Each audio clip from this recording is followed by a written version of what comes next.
Well, why don't we start off? Anyway, thank you very much, everybody, for coming to Astro Cafe for the what is it, December the 8th of 2025. And I think we have one more. Is that right, Randy? Like after this one? Okay, let's talk about this. Yes, on the 15th, we do not yet have a host, but Alex and Kevin are able to open up. I will not be here. So if I don't have a host, I will get somebody to host for next week. So Then somebody there, yep. there was talk of doing an online Astro Cafe on the 22nd. And I think we're just going to let this be organic. I will give a link, and if anybody goes on it, you can speak among yourselves, but it won't be a formal thing. And Joe, I would say don't even try to record it. Okay. Then the next week off, then January 5th, I'm still traveling, but Alex and Kevin are available to open up this room. And again, I need to have somebody who will be the host. Okay. Okay. So that's the coming month. So we need a host for the 15th and the 5th, and October the 22nd will be at the December. center or just online? Just online, and just a get together for anybody who would like to Right. not be bored. Okay. And Kathy made it. Everybody is here now. Good. Is there anybody new that is on the call here that has never been on before? I think I'm recognizing most of the people that I see everybody here. If anybody is there anybody new that is at the center? Well, Jonathan, you've already introduced yourself one. Yeah. Did. So Hi, everyone. Yeah, okay. Okay. Hello, welcome again. So I've got a couple pictures. I've been finally had a chance to deal with the data that I collected through the summer, and with less kitchen renovation and flooring and everything else going on in the house. So there's the Wizard Nebula, which I managed to put more time than normal into, so I got a bit more detail than I have in the past.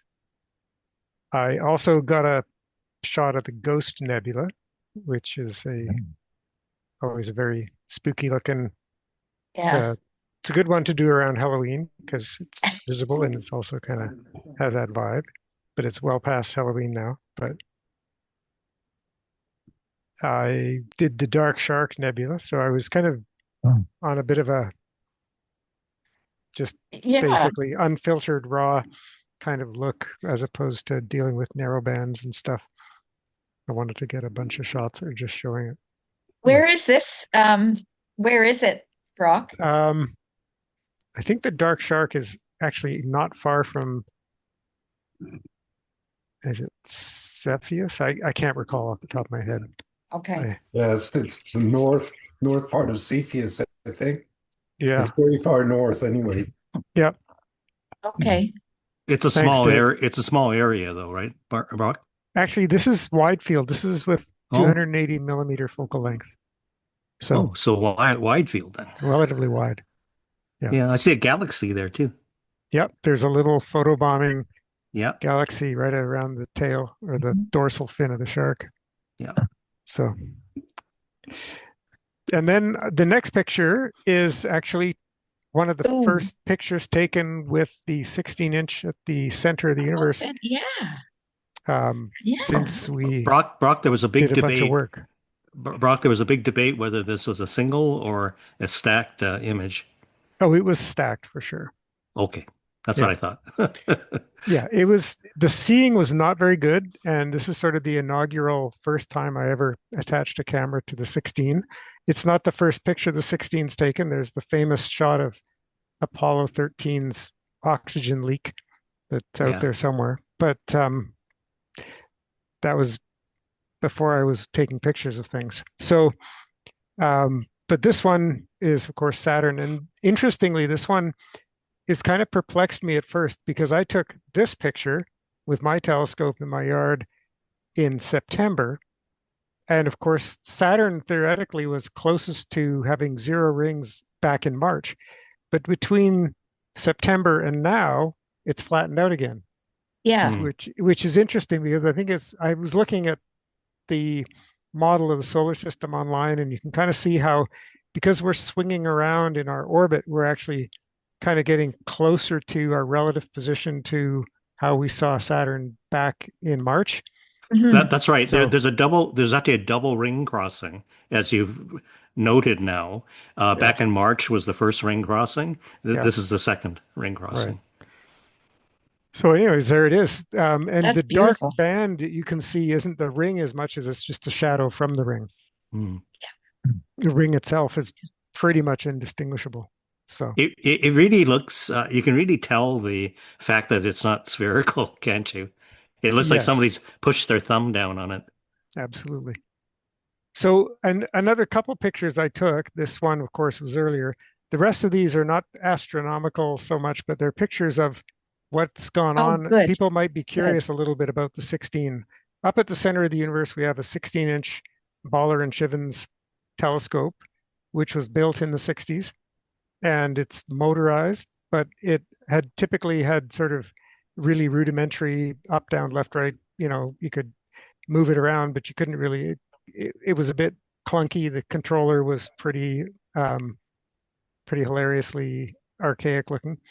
And with some help from the NRC, we upgraded the electronics and the motors in the system and a few other things. At the bottom of the scope, you can actually see now there's a drawer pulled out here that has a bunch of the new electronics on it. So there's a controller from a company called Astrometric Instruments and some motor power supplies and stuff in there.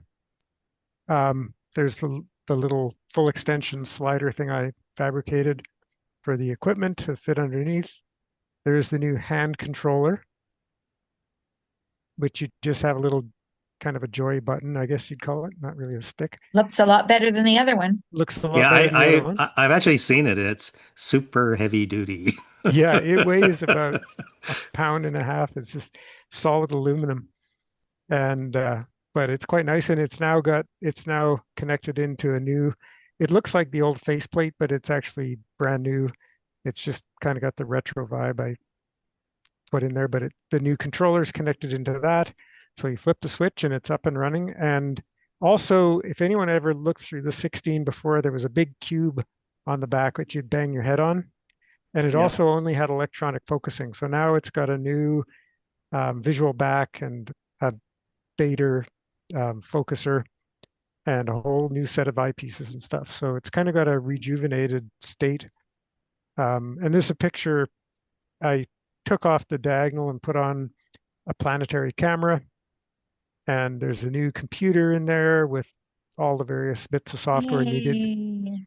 So I did some sort of spontaneous last minute bad seeing planetary imaging and got the picture that I showed. So, but we have planetary imaging equipment for it. We also have deep sky set up as well. So it's been totally revamped. So Very nice. Rock, yes. how much time and dare I ask how much money has been invested into this?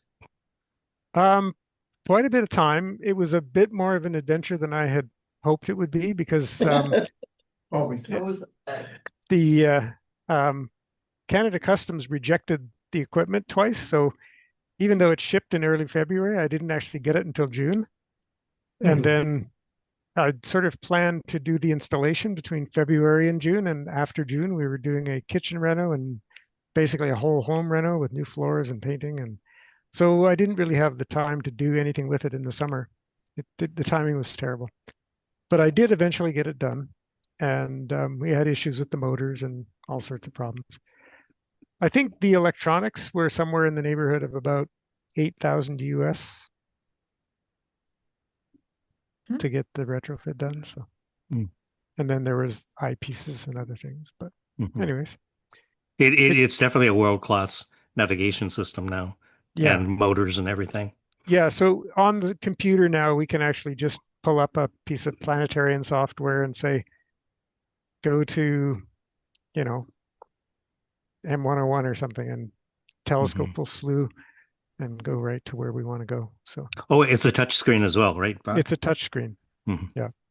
So But then people can still get up on the ladder and look out, yes, right? the main Yes. purpose is visual. So with the Yeah. eyepiece there. Yeah. Yeah. Yeah. So How's and the dome? David's going to write some really great instructions. So How's the dome, Brock?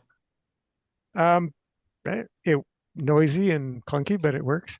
Okay. It's a bit of rusting up, but I think Ben's Yeah. saying that he wants to maybe tackle that next if he can find money for it. Yeah, I've got a quote where I'm working on getting a quote for that. So, but I'm Yeah, also getting a quote for them to do all the work. Yeah, it's got me some doing it, so. holes in the lower area of Yeah. the slit, but I think it's kind of it's kind of cosmetic at this point, I think. Mhm. Yeah. And It also- Thank you. It doesn't rotate automatically, does it, the dome? it doesn't, no. You're gonna have something to do. Okay. And that Thank you we're so getting a much, quote Bob, for all on the work. getting it to rotate automatically. So we'll see how that goes. Susan, have a question? Yeah, I'm just a little confused about where this telescope is. Is it in the VCO? It's attached It's at to the the center. at the center of the universe. So who gets to use it? It's- Anybody who's up at the center of the universe on a Saturday night? If Yep. we have Oh. people that are up there to open it, we've got two Oh. or three people that are trained to work on the telescope. And Okay. if they are up and it's a good night, then we open up that telescope and people are allowed to go in and actually look through a telescope. Oh, okay. Like not like the plastic. Yeah. Yeah. Okay, that must be the one that I heard about a year or two back, which I'd never seen. So Yeah. That's lovely. Yeah. Just that's Yeah, Sherry used to use it from time to time before the retro. I mean the Reno, and yeah, it's been constantly in use. Yes. mhm. Okay, thank you. Thank you so much, Brock. Reg, shall we try you again? I'll give it a go. Don't turn the power off this.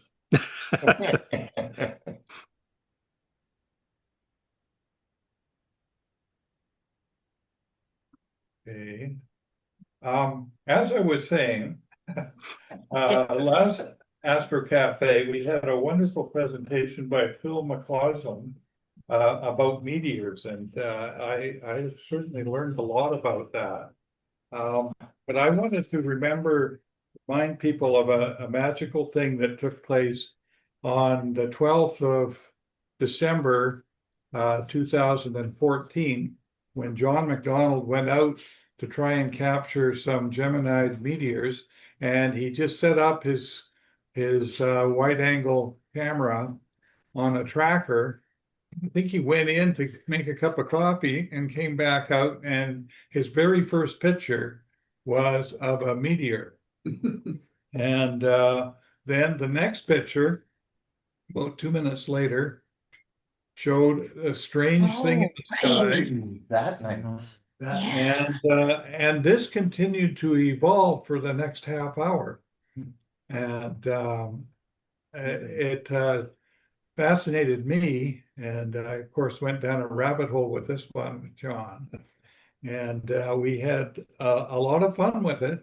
But at Astro Cafe, we were showing this stuff, and somebody said, "Hey, well, Sid's got an all-sky camera." And I said, "What's that?" Well, there's a network of all-sky cameras devoted to capturing meteors and meteorites, to find meteorites that Phil talked about last week. And if you go down here, there's a map that shows you where all the nodes are. And if you go to node 51, it is Sid Sadu's place. Yeah. And Sid Sadu's got an all-sky camera that works 24/7, but it's around at night, and it is still taking pictures. Still. Yes, it's still active. So but this illustrates something else. So at any rate, here's an image that he took with the all-sky camera, And it's a little movie, and I just want to show it along. And you can see 3 flashes as this thing comes in. Boom, boom, boom. Wow. Wow. And at any rate, this thing gave great insight. And so Wow. John and I had great fun looking at this and trying to relate Sid's picture to John's pictures. And I went down the rabbit hole. And just a sec here. Where does she need to go out? Whoop. Yeah. Sorry.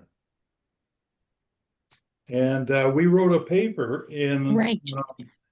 it was in the JRASC. June 2015 JRASC, and I went into really gory detail here, and it's available online if people are interested in, but it goes into and it explains virtually every photon that you see there.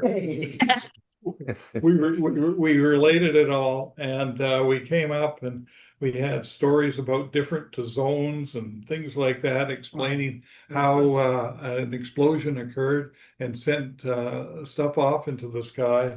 And I had so much fun with this that and we learned an awful lot. And so I just put it out there as a reminder, and that Geminid will peak on the 14th of December this year.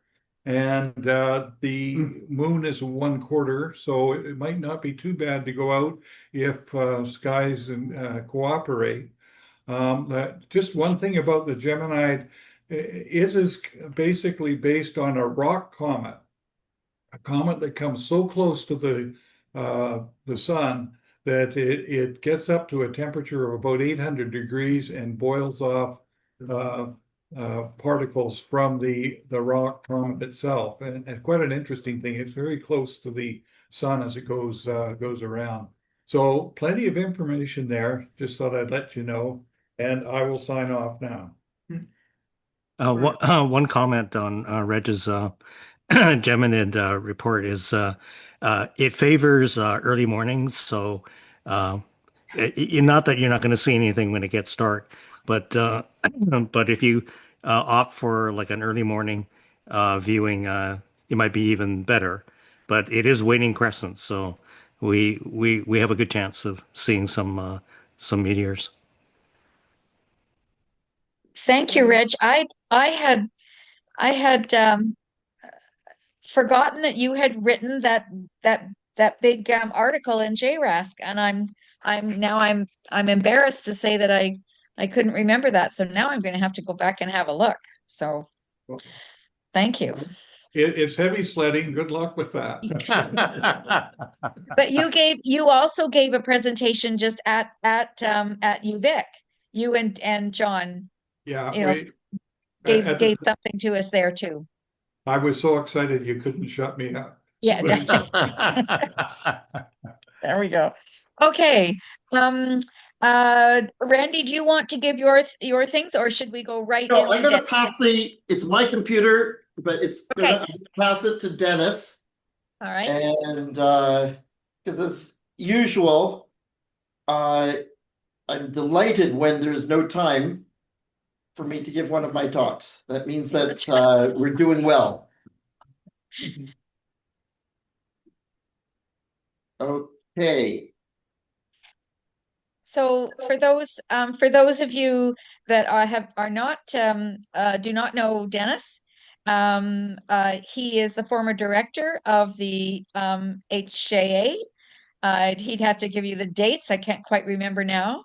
But he has been an active person within both the Friends of the DAO and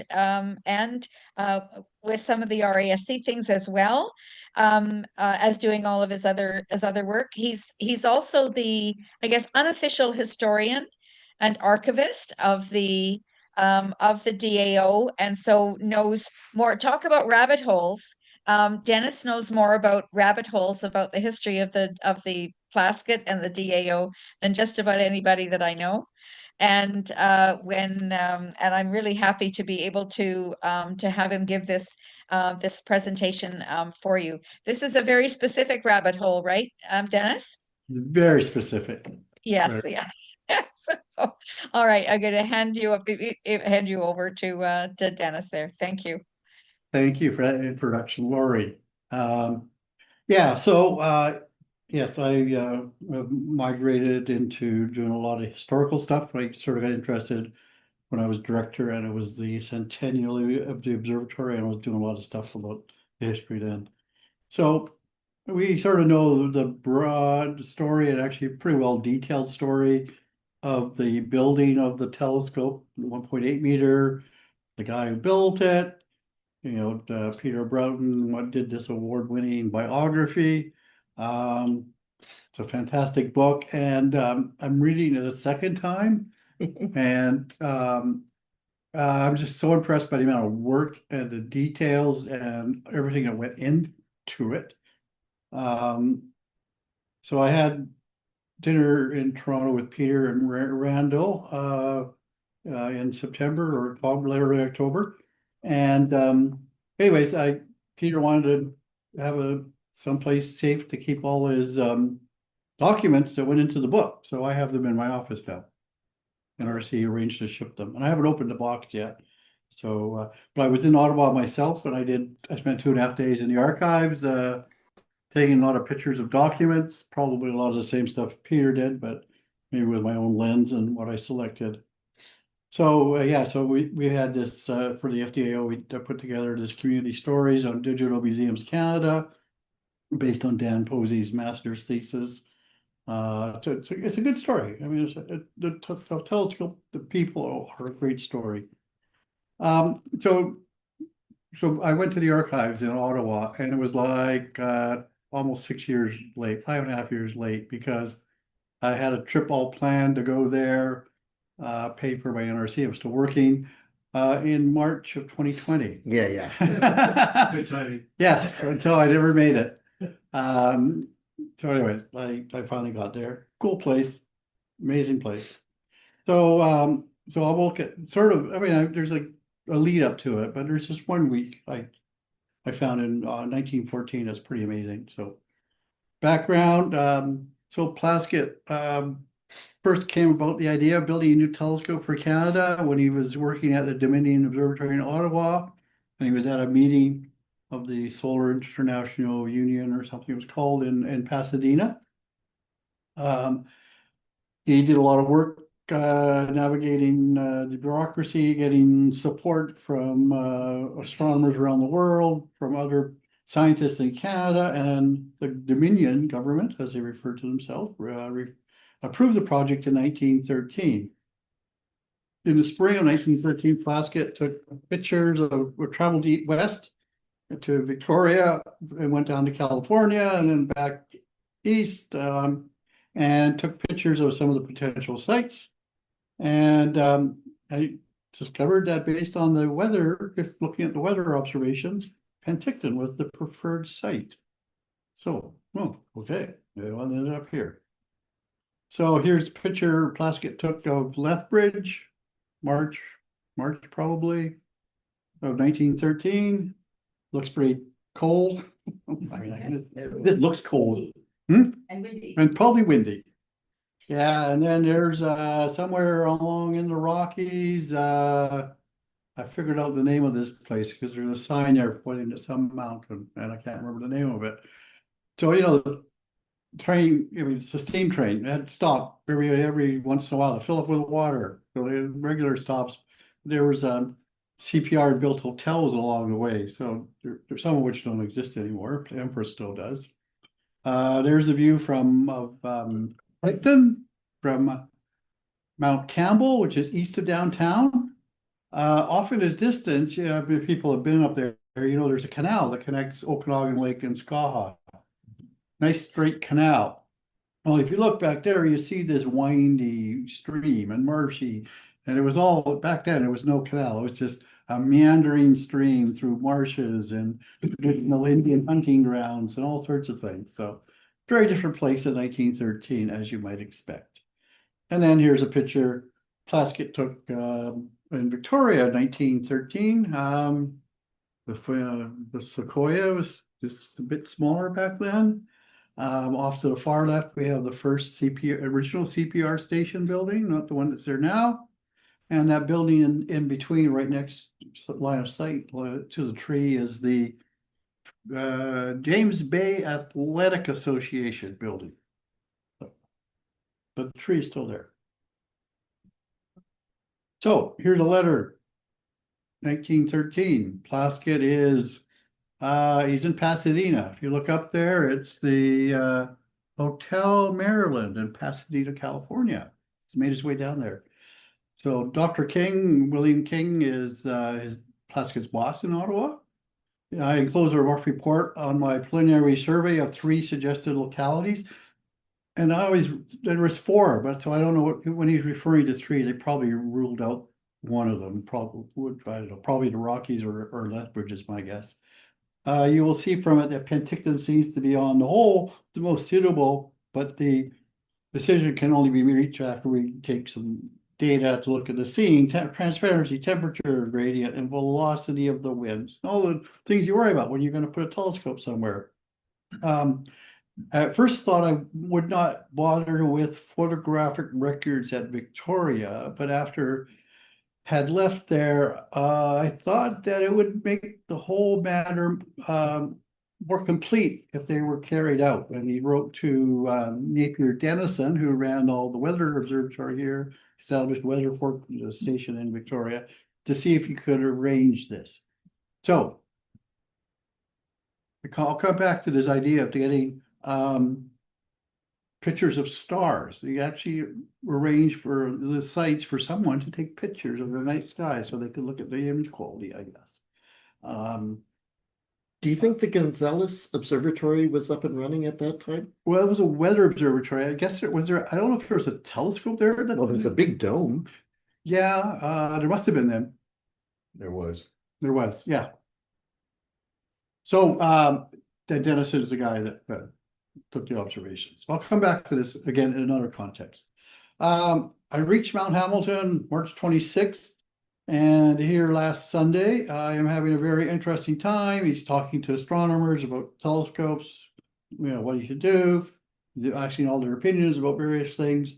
Plaskett really reached out and talked to people, considered all the different designs of telescopes, the good, the bad of different designs.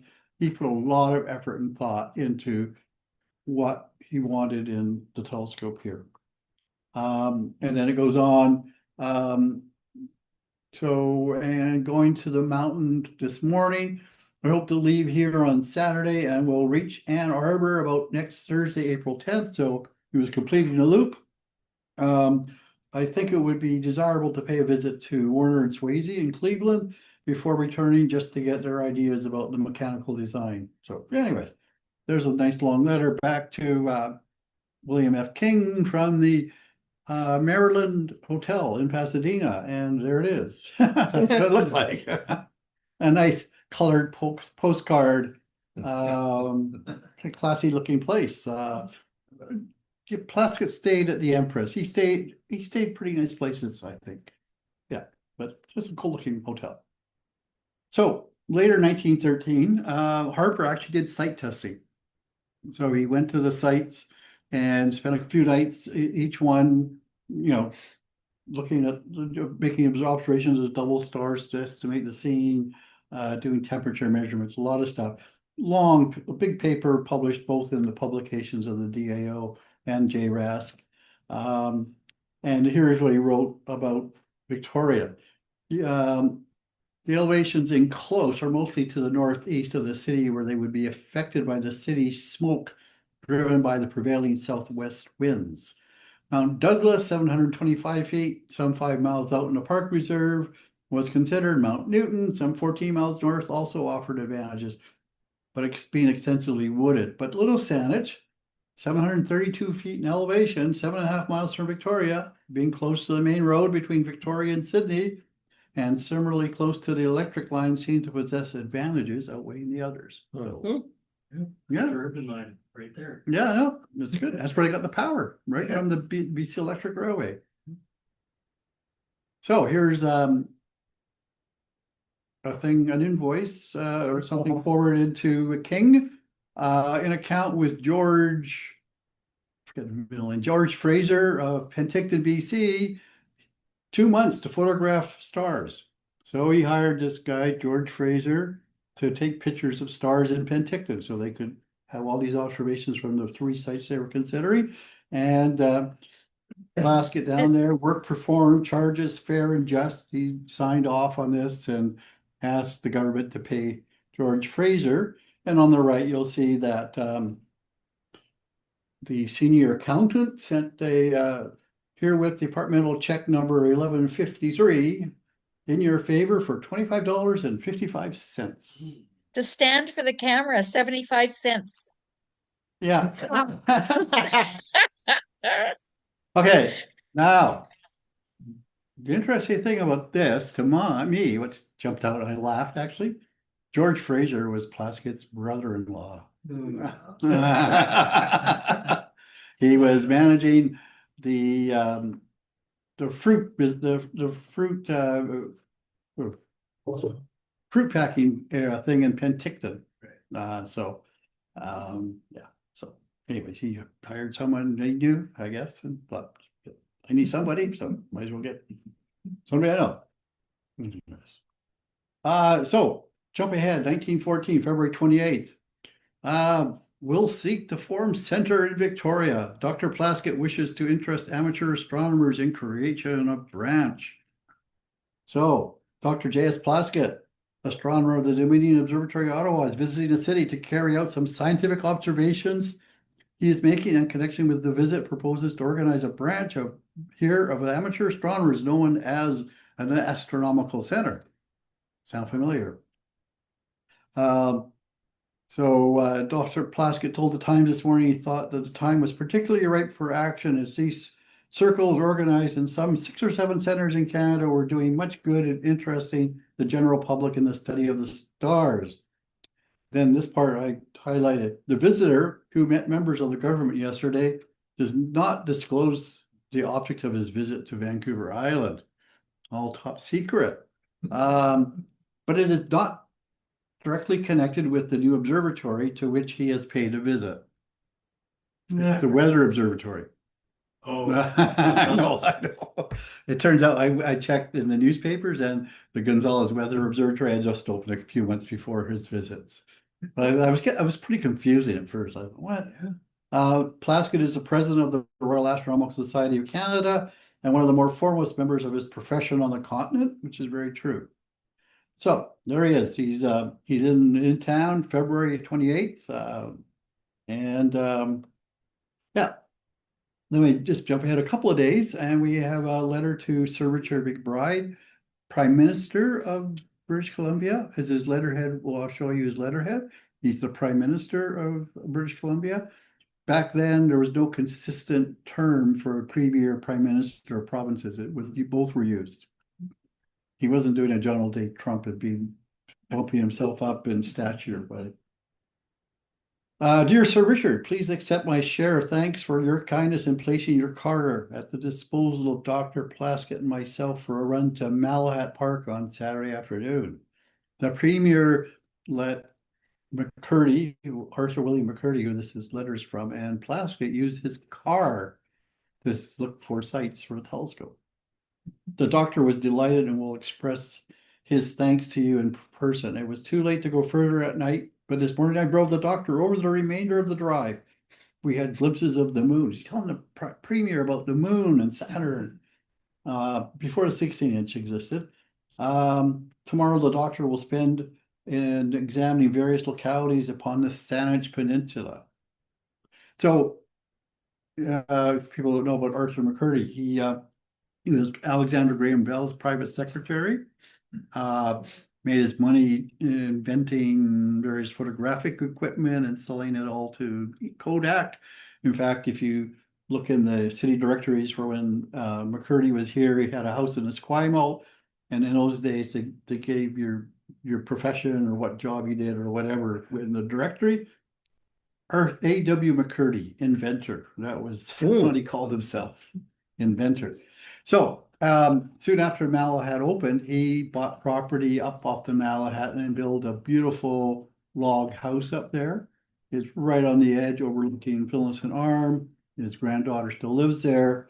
Nick Versti, who did the film Northern Star, he got these letters for me scanned. She had a bunch of her grandfather's correspondence, so that's where this comes from.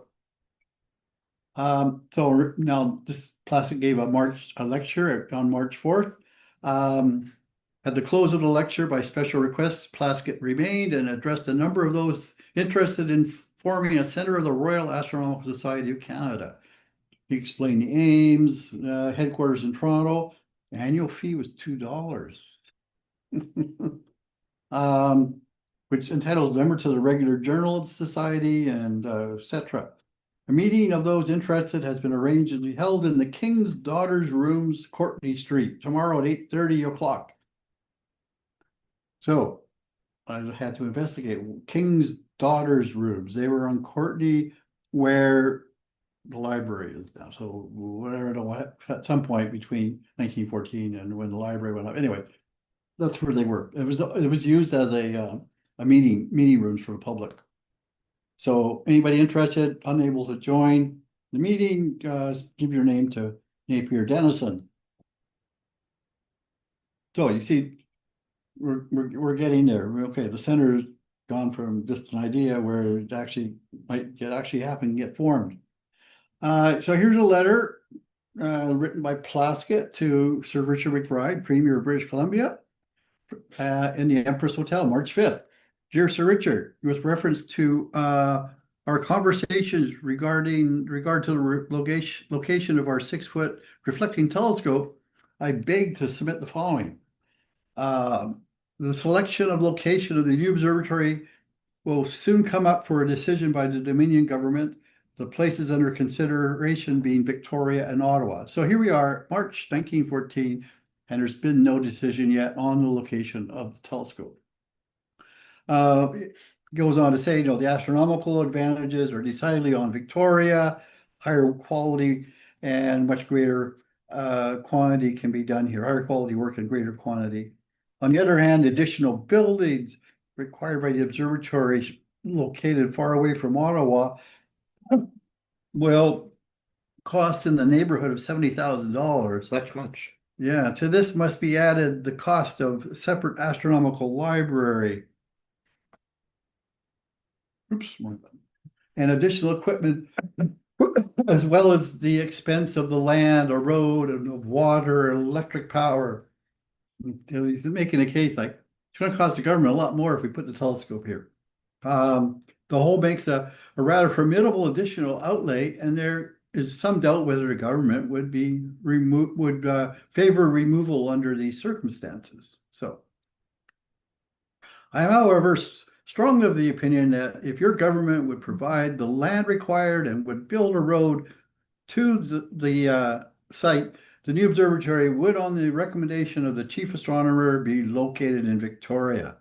So he's trying to say, the government won't put it here unless, because it's going to cost the government too much money. But on the other hand, you have an opportunity here. The site should be at some elevation. So I'm just going to go through this letter, March 5th, right? March 5th, Empress Hotel, 1914. Okay, well, that's interesting. Here's another letter, March 5th, 1914. Canadian Pacific Railway Hotel System, Empress Hotel. Now it's on Empress letterhead. It's the same day, apparently. Sir Richard McBride, Premier, dear Sir Richard, with reference to the conference in regard to the location of the new 6-foot reflecting telescope, I beg to submit the following, very similar words. The new telescope, the largest in the world, will attract men of science and other visitors in large numbers and will be an excellent advertisement for the climatic advantages of the locality. That's point number 2. The presence of its staff astronomers with their scientific attainments will be a great asset. He's telling McBride, this is going to be great for you. You might not realize it, but this is going to be a really good thing for BC. a plan of which postgraduate students of the provincial university would be able to do research work at the observatory. So he's getting a little more detailed and a bit better thought out than the first letter. The money for the buildings about 125,000, and for the annual upkeep about 20,000, say 25,000 would be spent here. So money coming into the Victoria economy. So he goes on and he says, additional buildings required if the observatory is located any place outside of Ottawa will cost in the neighborhood of $70,000. Da da da. So he basically says, if you want the telescope can come here, but the government's probably going to pick Ottawa because it's going to be a big extra expense to come to BC. And he says, I'm strongly of the opinion that if your government would provide the land and would build a road, then there'd be a favorable recommendation to he's extorting the premier here. If you want this telescope, it's a sales pitch. If you want the telescope, here's what you got to do. And so yeah, and then I won't read the rest of it in detail, but he talks about it being a natural park, and the woods will protect it from industrial activity and forestry, because forestry was still a big thing back then in the area. So anyways, so he really laid out the case to the premier. This is what if you want a telescope in Victoria, this is why it's going to be great to have it in Victoria. And if you want it there, you're going to have to pony up the road and some money to buy the land. And then the outcome of the meeting at the King's Daughter's Room, Queen's Daughter's Room, whatever. It's an outcome of the visit of Dr. J.S. Plaskett, president of the RASC. A Center for the Study of Astronomical Science was formed here last evening. So that Plaskett came, he gave a talk, there was a little ad hoc meeting of those interested, and poof, they agreed to form the Victoria Center of the RASC. And the Honorable President, Dr. J.S. Plaskett, President Napier Dennison, meteorologist, Vice President Arthur Williams McCurdy, and then it gives the secretary and the rest of the executive committee.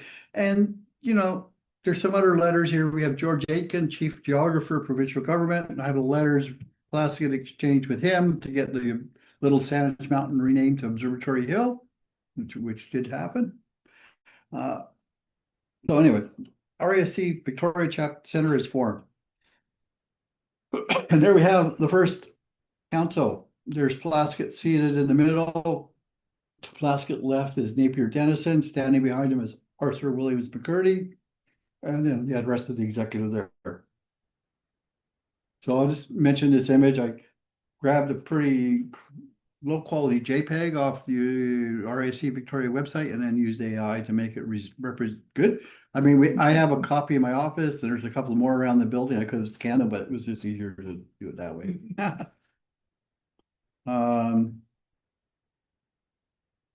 And then a letter to Plaskett from, the letterhead, Prime Minister, Province of British Columbia. Dear Dr. Plaskett, I am very much obliged for your letter of March 5th with regard to the location of the observatory. I will be glad to take up the matter at once. So Plaskett writes a letter. The next 2 days later, there's a reply from the Prime Minister, Premier. Yes, okay, well, I'll look into it.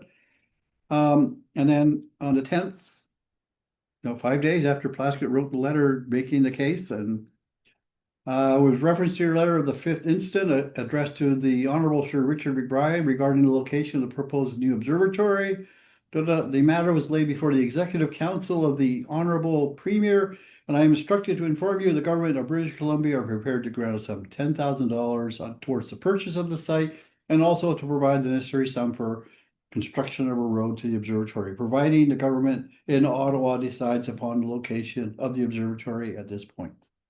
So there we go. In that same week, RASC Victoria Center was formed, and Plaskett's letters making the case for the Prime Minister, the province, to provide funding to help get the telescope here happen. So that 1 week, the center was formed, and the decisions were made by the BC government that ended up with Ottawa deciding to put the telescope here. Only way to get things moving. I know, that was what impressed me. So I'm confused as why there's 2 letters. I'm confused why the letters are addressed to Sir Richard McBride, so why are they in the archives in Ottawa? I asked Peter Broughton and he goes, well, he said first something about carbon paper. I said, well, he was at the Empress. Well, he may have written it out twice, once for the records and once for sending. I mean, maybe he's a well-trained administrator and you know, you're supposed to keep records, right? So Didn't have copiers in those days, so you'd have to write it over again. yeah, I mean, if it was typed up by his own office, there'd be carbon paper, right? But here he is in British Columbia staying at the Empress. Anyways, and then there's a letter here to the Premier, Prime Minister from McCurdy. Dr. Plaskett has been same day, March 10th. So Plaskett wasted no time in showing McCurdy that the province agreed to fund the land and road. Dr. Plaskett has been kind enough to show me your communication announcing your generous gift towards the expenses of locating the telescope in Victoria. Please permit me to say that this act will be looked upon as one of the most distinguished acts of your distinguished career. Wow. Lay it on. You have honored science in quotes. And after all, what would we do without science? Wow. Isn't that pretty cool? Yeah. Yeah. McCurdy. His son, so I learned that Alexander Graham Bell funded the project to get the first powered airplane flight in Canada. The Kitty, or not the Kitty Hawk, the Silver Dart. Yeah. And it was McCurdy's son who was the pilot. Everybody knew each other. Family, yeah. Oh yeah, it's all. Jeez. And then Plaskett writes another letter back to the Prime Minister. Like he just the day before, 4 days after he got letter saying yes, we're going to build it all. I have your two letters of March 11th. So I don't know what those are. With reference to the new observatory, I know what you say with regard to the necessity for arranging for a road as soon as the location of the observatory is settled, and we'll be glad to take the matter up with the Ministry of Public Works. So, the day after Plaskett gets the letter saying yes, the government is going to build the road, buy the land, he wrote another letter back, just reminding him, you need to build the road as soon as we settle on a site. So, no time wasted. Just go on, we gotta move. Yeah. So, And it's the same road that you're used now. oh yeah. I mean, there was some blasting done to change part of it at some point. And we have pictures of that, but basically the road's the same. Graded at a grade where the horses could drag up all the equipment. Well thought out. And then we end up 2 months later, March 13th, May 13th, 1914.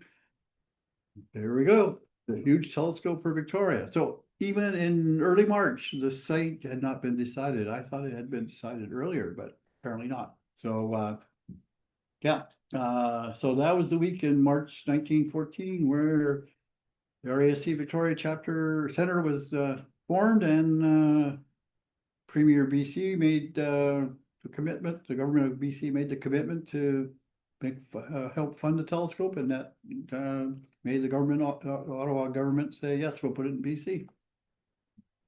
So if none of those had happened, I wouldn't be here tonight, and neither would you. And by the way, there's this "Please do not lick the wall" sign. What is that? There's got to be a story. There's got to be a story behind that sign. I'm looking at. Well, this is a team drop-in center. Oh.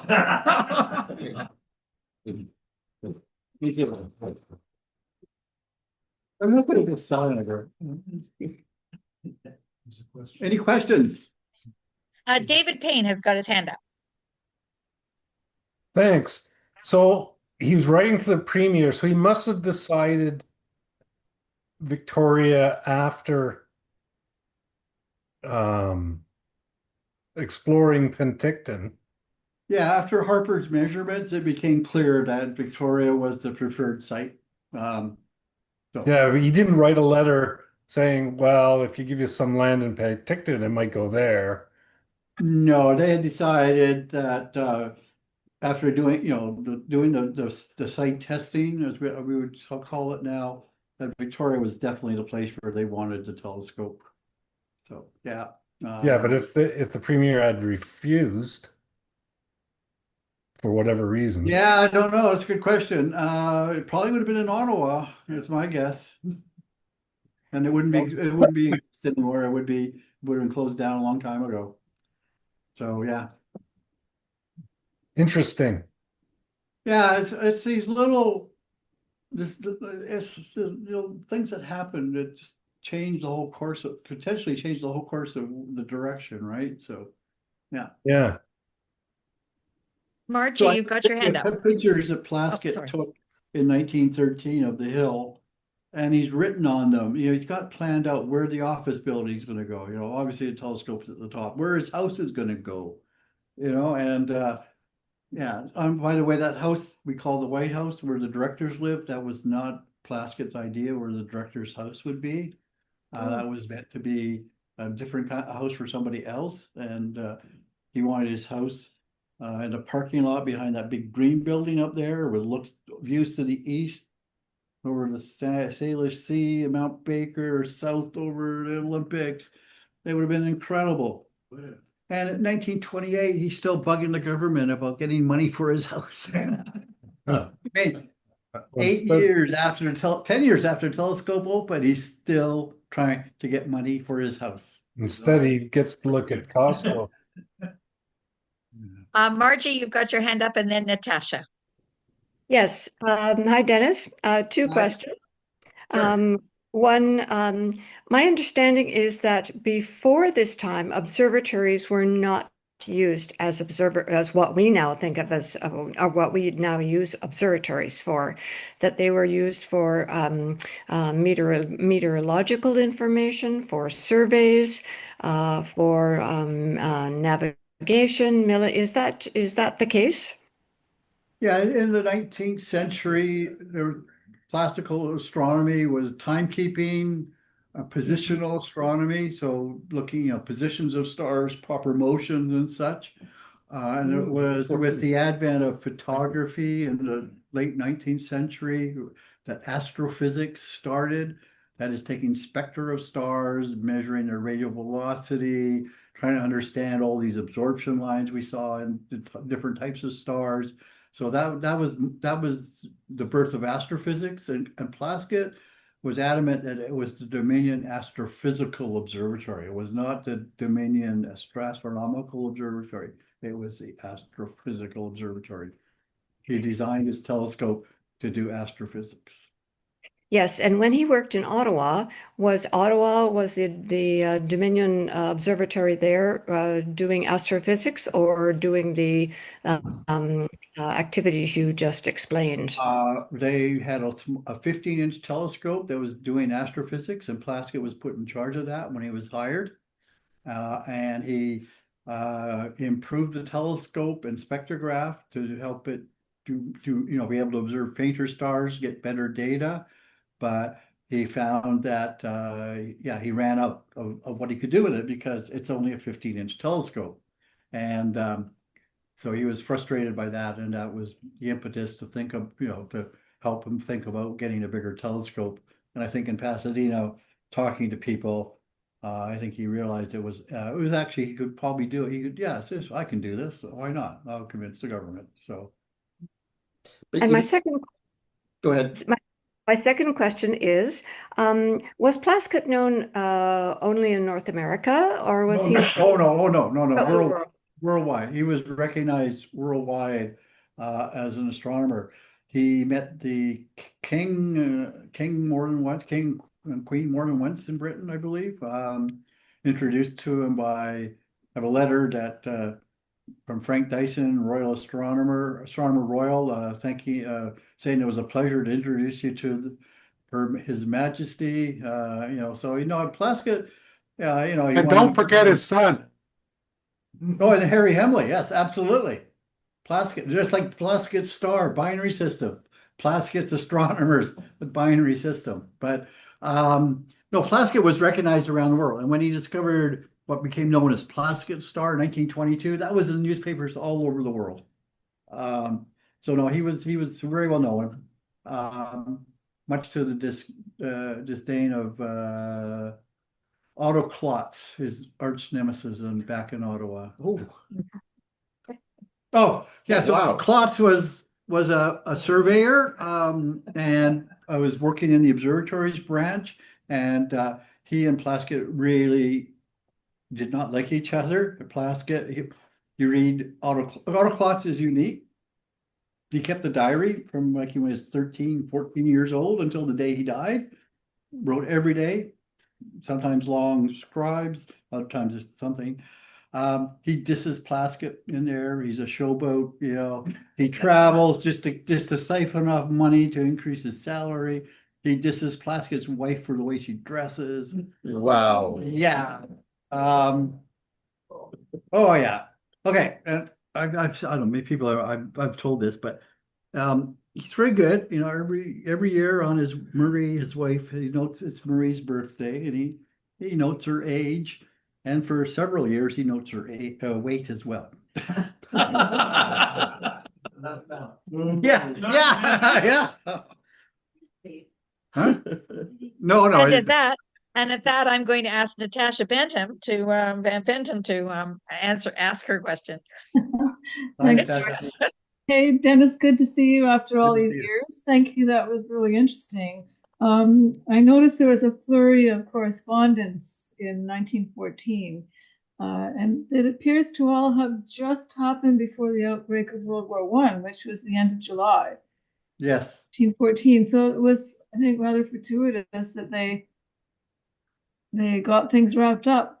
And they did. It is, and some of the documents I took pictures of, there is somebody mentioned, you know, we should get moving on this mirror because things are not looking good in Europe. So there was I think a sense that things could go haywire, and so there was somebody said, you know, we need to move the project to get this mirror done, kind of thing. Yeah. Wow. And Yeah. the mirror was late. There's a whole story about the mirror. I will give another talk on that about that. It's another great story. I've got a lot more details about it. Yeah, it's a really good story about the mirror, beyond just the basics of being cast in Belgium and making it out of Antwerp just before the World War I started. There's other parts of it that are kind of interesting. So I was. Okay, You're always welcome to give a talk. Anytime you want. We are an enthusiastic audience. A little trailer. So, I was asking ChatGPT about, like, I was trying to understand when the factory in Charleroi, which is where I thought it was destroyed. So I was asking ChatGPT about the First World War battles in that area, and it was telling me about how the Germans advanced from the east, from Namur and towards Charleroi, and there's a battle of Charleroi, a well-documented battle of the First World War, and it said factories were destroyed and all that. And it gave me a map overlay and showing me where all this was taking place. And I asked it, well, what about the glass factory of Saint-Gobain? Oh, it wasn't in Charleroi. It was up the river in Franier. You know, that's where Peter Broughton has it in his book, if I remembered that. And then it said, here's the coordinates. ChatGPT told me the coordinates. And I go, yeah, right. So I plunked the coordinates into Google Maps. And I go, this could be right. I did some more digging around, and I found a Belgium website that had historical maps. So there's a map from 1970, shows the site, and it said, you know, something about the glass making factory. It was right here, and on the north side there's a road called the Rue de Glacerie, the glass making road, and on the south side it's Rue de Saint-Gobain. So yes, that was where the factory was, right there. And then I realized, oh, I should have been searching these French words rather than English words. And then I found all sorts of documents, pictures of the factory. They had 2,000 people working there. They built schools and houses for people. It was immense. So yeah, no, anyways, it's a fascinating story about the whole thing. And the pictures are great. And so yeah, anyways, And so See, ChatGPT Reg, is a you're good not the research only tool. one who goes through into rabbit holes. Well, there's so many rabbit holes, but Yeah. rabbit holes are interesting. Mhm. And what is down a rabbit hole? Alice. Rabbits. Well, Alice, rabbits, yes. And what do rabbits have? Carrots. No, rabbits have feet. And a rabbit's foot is good luck. There you go. Oh. Okay. Chris Gaynor, you are next on the list. A comment and a question. I mentioned Plaskett's son, who Yes. of course went Harry to Dunkley. England and got one of the most prestigious jobs in astronomy. What was it? The Regius? At Oxford University, the civilian professor of astronomy. Yeah, that's right. That's right. And I believe Newton had that. So Mhm. you got to think that his father was a bit of a help with that.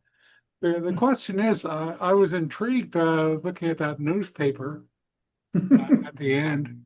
Big Saanich Mountain. I've never heard of Big Saanich Mountain. Mount Doug. Okay. Yeah, that was the way it was referred to sometimes. Yeah. So, yeah, I haven't opened up Peter Broughton's box of material. And so I'm sure, like I was interested in not so much the big historical picture of things, but little interesting, little story, human nature's kind of stories, and just little interesting bits I could put together. So I'm sure in all the stuff Peter gathered, there's a lot of stuff that he might not have just mentioned in a little bit in his book, or didn't even mention because it didn't fit into the big broad story. But I think there's going to be a lot of really interesting things. I'm going to put together a little story about the people that first worked at the observatory in 1918, like the secretary he hired in 1918, Lena Kie, one of 20 applicants, and how she ended up in Vancouver. And Plaskett wrote a letter to Ottawa trying to replace her and saying, this is a serious position. I need a person skilled in, this and that and whatever. And I do not want a flapper coming here and not doing.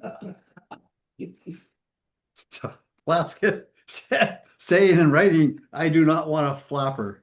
Oh my goodness. Well, Anyway, Dennis, it's just going to be fun. It's going to be a hoot going through it all. Dennis, thank you so much. I am so impressed that they were able to get letters back and forth across the I know. country in so little time. I mean, That was it takes in us- Victoria, don't forget, writing to but still. Yeah. But no, No, I think that's just like, it's amazing. And that you were able to, at the same time, in the same place, was where the RASC Center was born. So it's Yeah, in that one Victoria. week was That's it. really I cool. just thought, oh, this is really cool. This one week, two big things happened, right? Yeah. Yeah. At the same time. Oh, thank you so much. That's great. We'll be looking forward to your next installment of Next installment, yes. of what happens here. This is great. Okay. Randy, do you want to give us any of your little bits or Yeah. so? I don't know what you want to give. Okay, well, I'm going to start talking about the concert next week, and then if there's time, I might do another talk. So, we had Catherine Whitney give the talk about this concert, and What was her last name? Whitney Whitney. Okay. with the Newcombe Singers. It's coming up on Saturday and Sunday, the 12th and 13th. You can get the tickets from Eventbrite. That's still not sold out. I have a particular request. If somebody is planning on buying tickets, Peter Cable called me earlier today, and if you bought an extra ticket, because he doesn't want to do the Eventbrite thing, but he would be delighted to buy the ticket from whoever. So Peter Cable, who's online right now, and I can get you in touch with him. But somebody who says, "Oh, I have to buy tickets," I guess contact me, but buy an extra ticket, and Peter will pay you back the $30. Okay? Anyway, that's the first thing. The second thing is 8 of us have volunteered to be in the Royal Astronomical Society of Canada Glass Orchestra. And I just wanted to tempt people.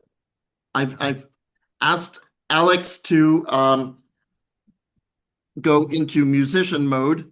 And you know what? I'm even going to put off the share. And I am going to put on my camera. Am I on? Oh, I guess we should pin me also. So where's Randy? There we are. Yeah, there. Pin me on for everybody. Pin first screen. Pin the tail on the donkey. What do we say? Is it pin? Yeah, pin. Sure. Do people see this? Yes.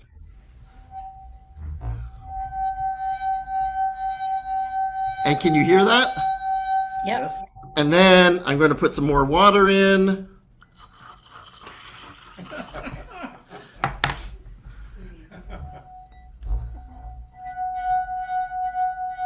Did you hear how it went lower? Yeah. There are actually, people have written scholarly articles about this. It's very interesting. I think I understand it in general terms. Yeah, that's enough.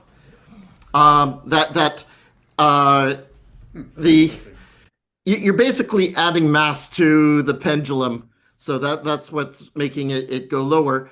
But it's interesting how for the first third of the glass, it doesn't change very much because there's no vibrations at the bottom. But once you get up to the top, then it goes linearly.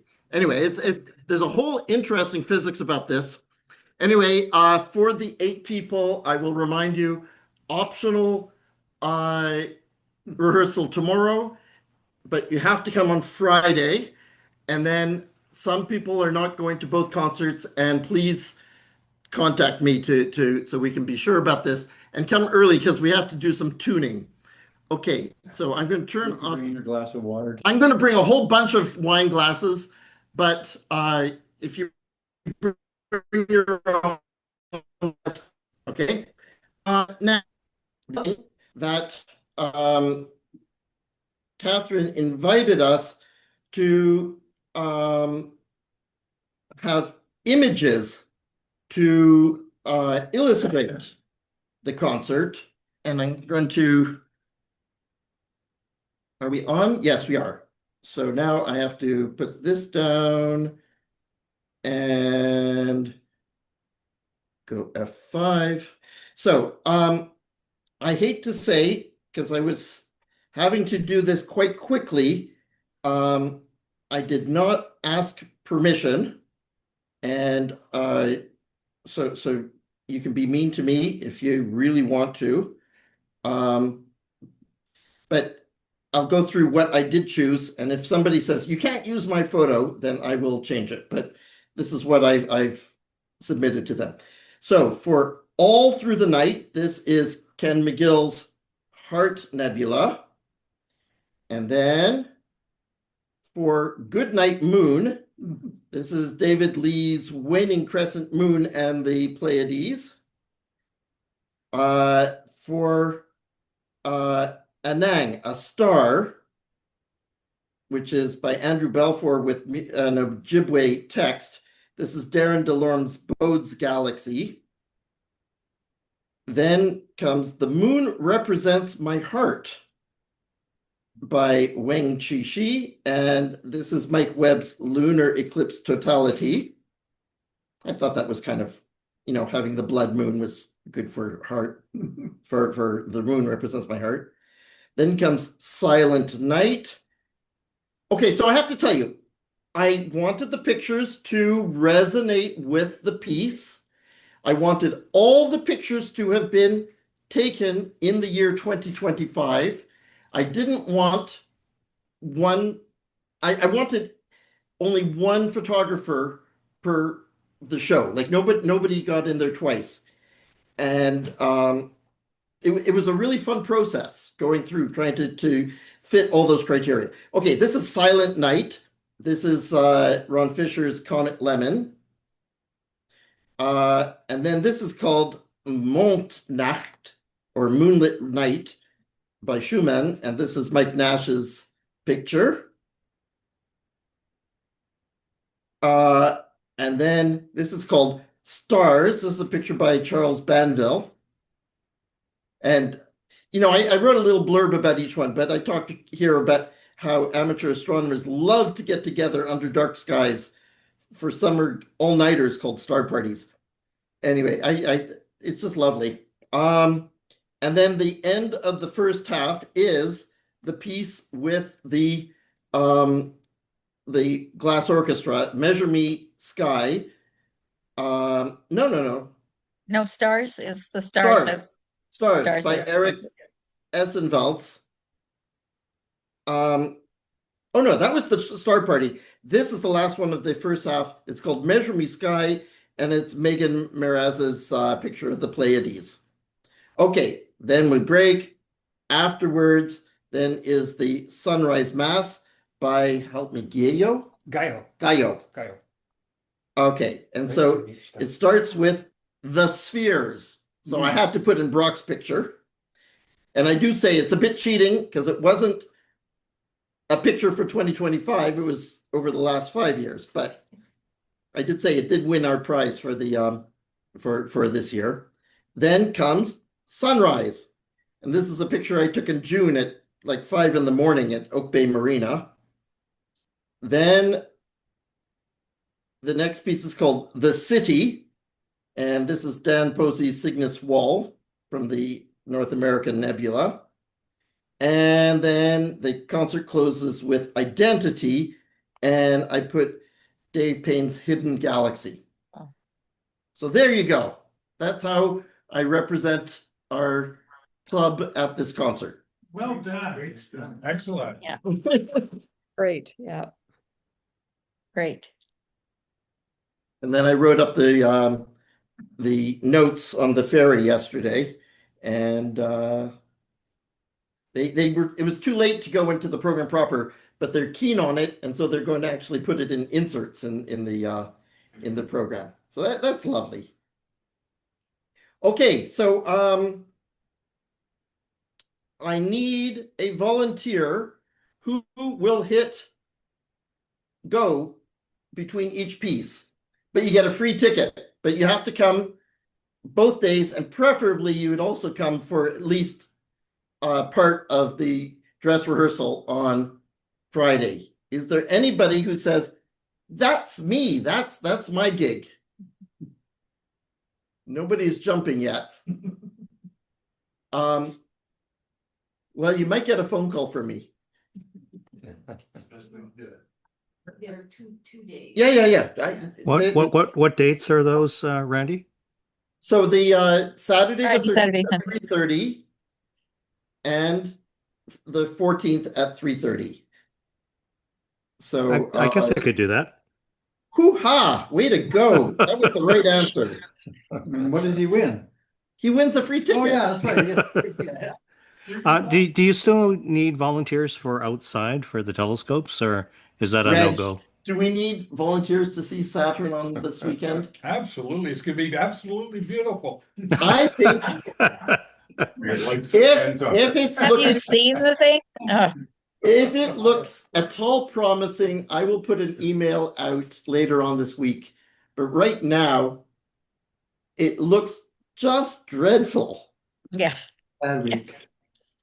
So Yes. I'm not going to put out the call for volunteers to set up, but if things look at all promising as we get closer, yes, come bring a telescope, and at 5:30 or so, we'll go north of the get the right direction. Yeah, you go kind of north of the church and looking south, and Saturn will be high enough, and it will be the only thing that's really easy for the crowd to see.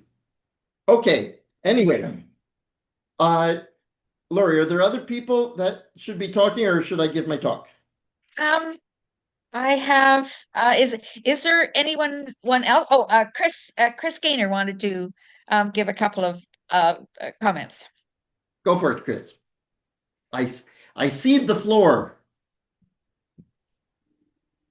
Well, actually, I don't have to. I can do this.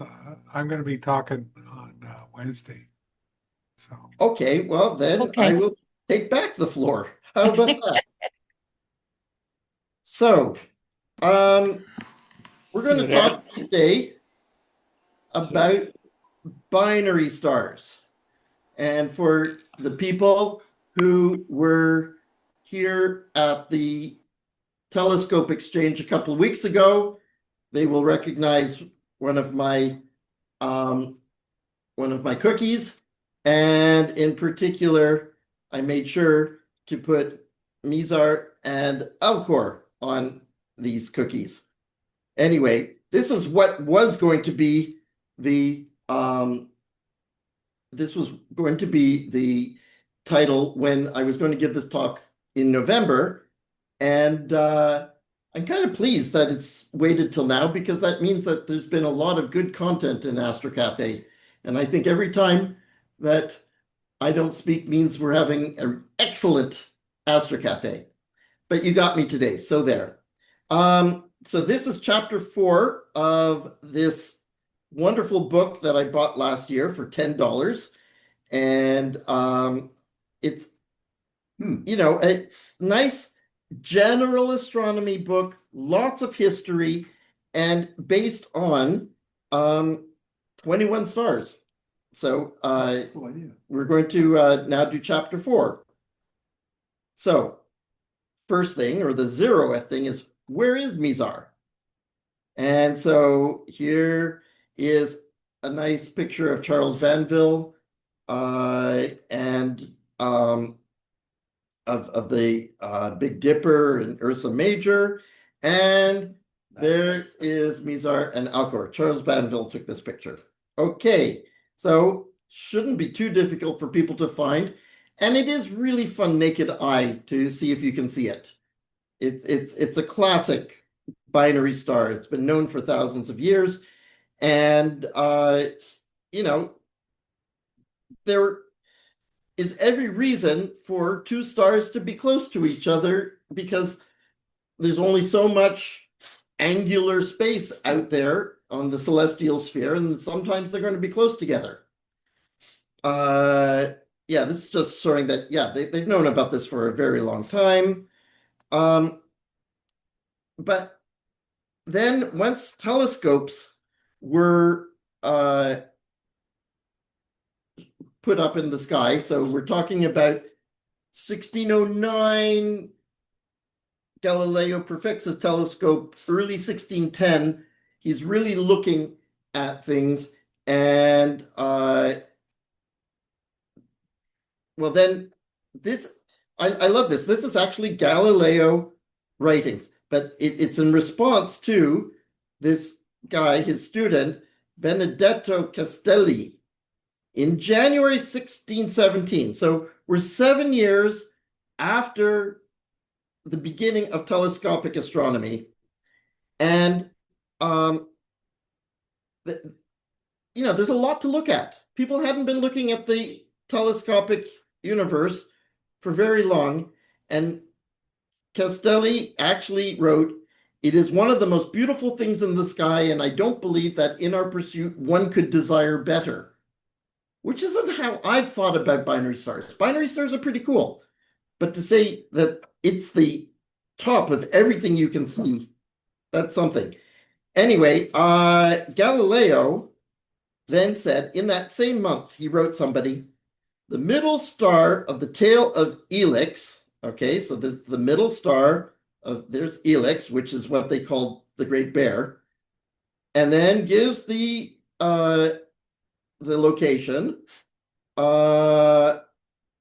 between the middle star of the tail of Helix and the star closest to it. I now put at 15 seconds. That's quite remarkable. Like that is very, very good resolution. I know. Telescope this big. Yeah, tiny telescope.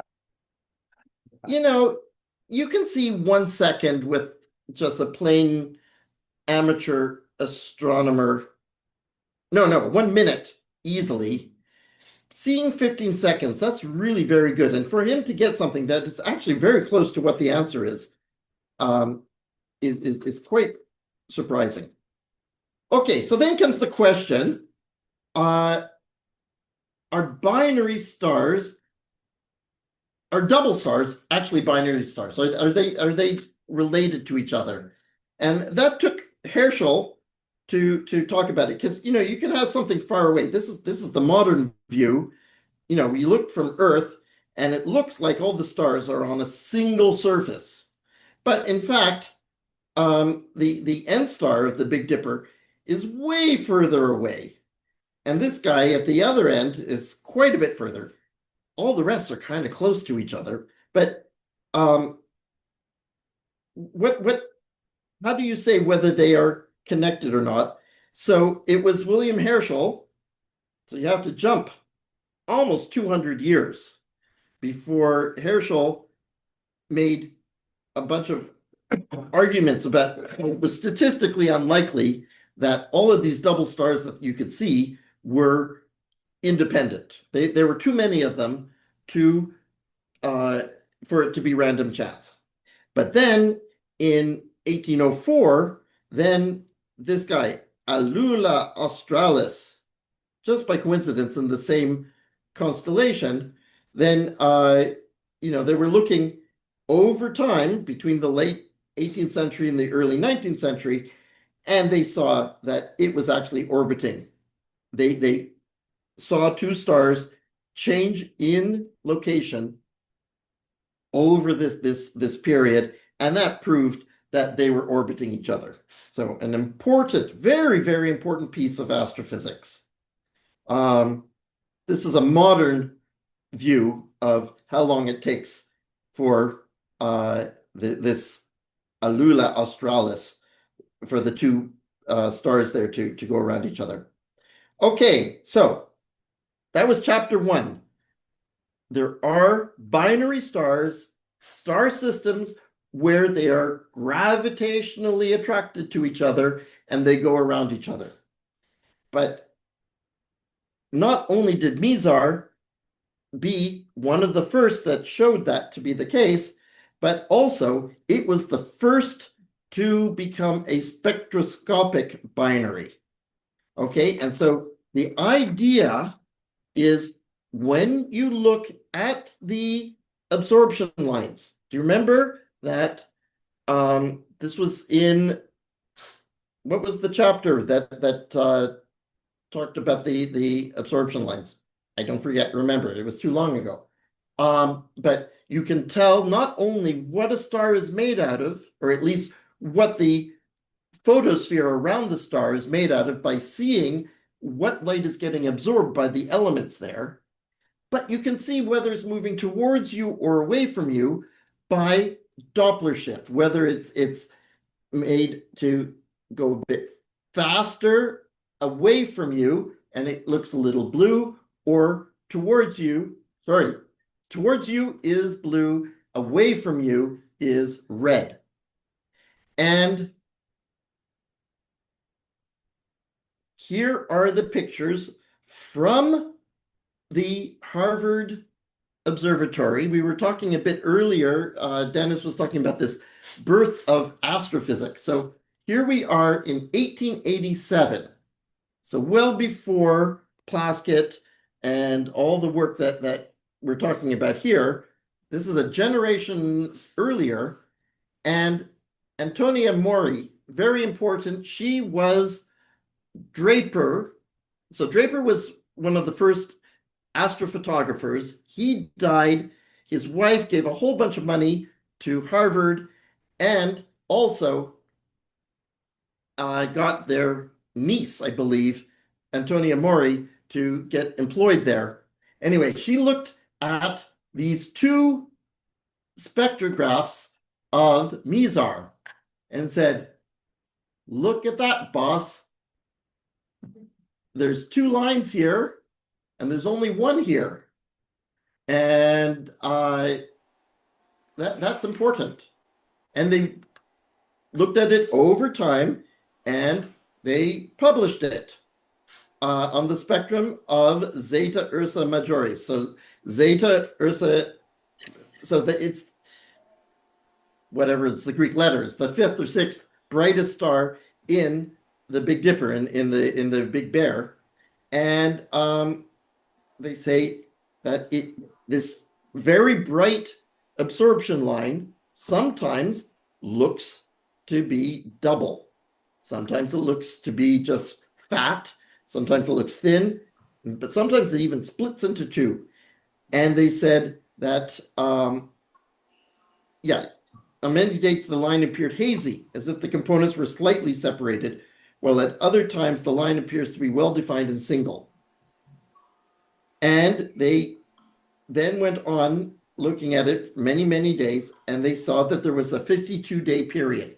So they figured out that these stars that look like one star, you cannot separate them out with an angular difference, but you can see their difference in speed every 52 days. So, 2 months. So it's kind of like this. You're here, there's your eyeball, or better still, there's your spectroscope. And when they're kind of going sideways to your left and to your right, then there is no radial difference, okay? So they're not moving towards you, they're not moving away from you, they're moving sideways. And so that's when you get a single line. But then, as star A and B then get to be moving towards you and away from you, then the lines split. Then they go together. Then A is going one way, B is going the other way, and you get double again. So he goes, wow, wow, wow, every 52 days. Now, from the simple analysis where he figured that they were on a circular orbit and they were the same size, he worked out, did I write that down on the thing? Yeah. So Pickering, so that was Maury's boss, he thought that there were 2 stars that were each 20 times the solar mass. Okay, 20 times more heavy than the mass, and that they were going 160 kilometers a second. But the problem with that, first of all, you're getting to be a really, really big star, typically a blue star, when you get to be that heavy. Well, later on, this guy, Vogel, in 1901, worked out that, in fact, they were quite elliptical. And so what you have to imagine is these 2 stars come zooming past each other like an eclipse, and then they go slowly around, and then they fast and go slowly around. And when you do that, then it turns out that they are around 2.5 solar masses, which is far more reasonable for the type of stars that they are. Okay, so that was very clever. So again, Mizar, classically known as a binary star with Alcor. Come the telescope, then you could actually pull apart Mizar and see that it is 2 stars. And then Mizar A then also turns out to be a binary star, a spectroscopic binary. So much of what we know about binary stars is because of Mizar. Quite amazing. Okay, so yeah, what I was just saying is, in fact, you have Alcor, which ends up being a binary too, and Mizar, which is 2 stars, and they're each made up of 2 stars. So this is a highly multiple system that's going on. And then the next thing is, the current idea is that 1, 2, 3, 4, 5, 6, because Mizar and Alcor. So 6 major stars of the Big Dipper are actually one cluster. It's an open cluster. They're all about the same distance, and they probably form together, which I think is really cool. Okay, and so I just have to finish off by talking about Blake Nancaro, who recently deceased and a very prominent member of the Toronto Centre, and he was a missionary on the subject of double star observing. He thought that everybody should be like, what was his name? Benedetti, the Galileo's student, who said it's the most wonderful thing. The good thing about double stars is they're not difficult to observe. You don't need the dark skies that you people who like your white fuzzies. There's something that you can see in cities. They are really good for getting your eye into looking for these tiny resolution problems. So it's good workout on the telescope. They call it splitting the binary. And so it's something everybody should do, but also there is a double star observing program, which we are all invited to do. And if you go through the whole list, then you get a badge. How about that? I don't know if anybody in Victoria Centre has done that. Probably Nelson did. He did everything. But so And Kirsten is doing the double star program. of course she is. Yes. Good for you, Kirsten. Okay. I think that's it. So that's Mizar and friends. Alex, I think we need to get that book in the library. I'll donate it after I finish my series. All right. Thank you. Thanks, Randy. Those are really interesting. I'll just mention that, the telescope here, it was measuring real velocities. And when you measure velocities of a lot of stars, you discover a lot of spectroscopic binaries. And I forget the exact year or number, but, after about 10 years, around 1930, I guess that makes it, 40% of all the spectroscopic binaries known had been measured here in Victoria. Oh yeah, no, it was a machine. It was a machine. And did they go visit them enough to actually get the whole orbit? Yeah. I don't know if orbits had, I forget the exact numbers, but it's a third, 40% of all the ones with orbits had been done here. I can pull that together for you, but there's a couple of things that are important. One is visual binaries. So ones where you actually see the stars moving away from each other. As the star gets further away, it gets more difficult. The stars, their angular separation gets smaller in proportion to how far away they are. So there becomes a limit that you can't see those. But spectroscopic binaries, there's no limit. As long as you can get a spectrum, you're able to measure their speeds, you're able to measure their masses, there's all sorts of stuff. And then the summum, the thing that astronomers love the best, is when you get an eclipsing binary, which is a spectroscopic binary, because then as one star shadows the other one, you can actually measure their size. So if you know their size and their weight, then you get their density, and that tells you all sorts of stuff about the physics of what makes them tick. So it is those very rare cases when the plane of the binary is exactly in line with our line of sight, and you get everything working together, and that doesn't happen very often, but it tells you a huge amount, and that's when you can really figure out what makes stars tick. I'll just say that today it's all the same techniques and what just was said, about measuring the masses and everything. that now applies to exoplanets. So if you can get orbits and eclipsing the exoplanet going in front of the star, you get the size, density, you get all sorts of information. Same physics, the same physics. It's just instead of two stars, as Randy would say, it's a star and a planet or more so. All the same. Yeah. And it's funny how fundamental stuff goes away for a while, but then we get better techniques and we can do things more accurately. Like fundamental astronomy in the 19th century was measuring positions, proper motions, wobbles in the sky, whatever.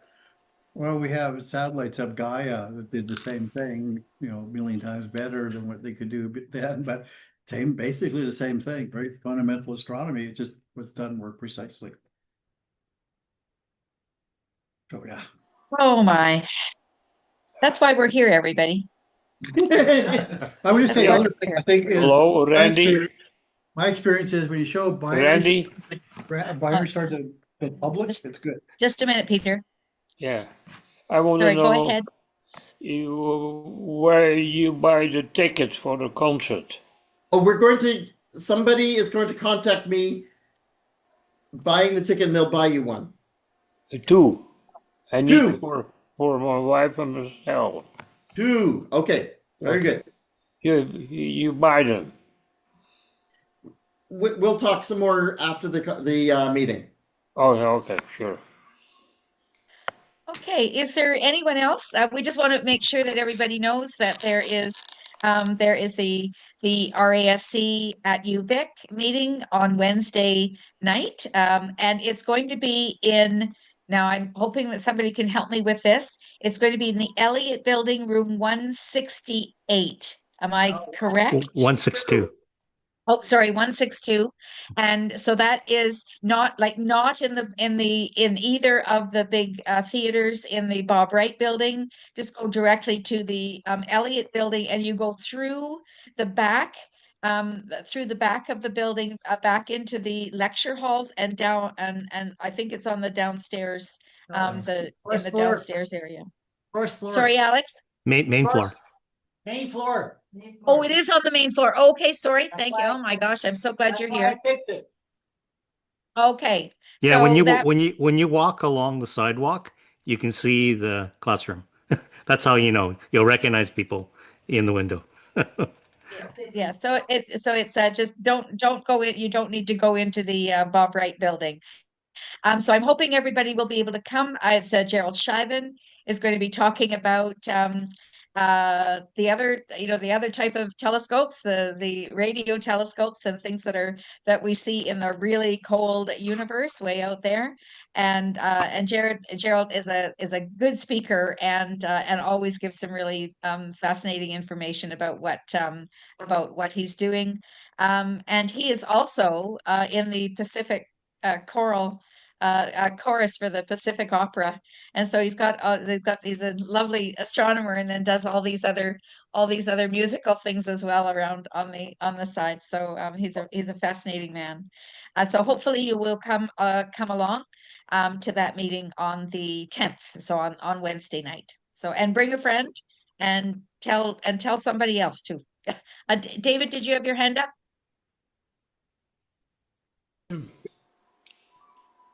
Sorry. Oh, sorry, I just gotta leave, so I was just waving. Oh, okay. Okay, right. Oh, I think everybody's going to be doing the same thing here. Is there anybody else that has any other things? We're going to be giving a little bit more information on Wednesday night for some of the other things that are happening around. So I think we're okay. All right. Well, then we'll say good evening. Thanks for coming out. Thank you so much, Dennis. No Thanks to problem. Randy for the extra presentations tonight. It really is a very in-depth. We've come quite a lot in terms of the kinds of things that we cover now in Astro Cafe, and it's really quite astonishing what we do. So. Thanks, everybody. We'll see you on Wednesday, or if not, next week on the Monday. So thanks, everybody. Bye-bye for now.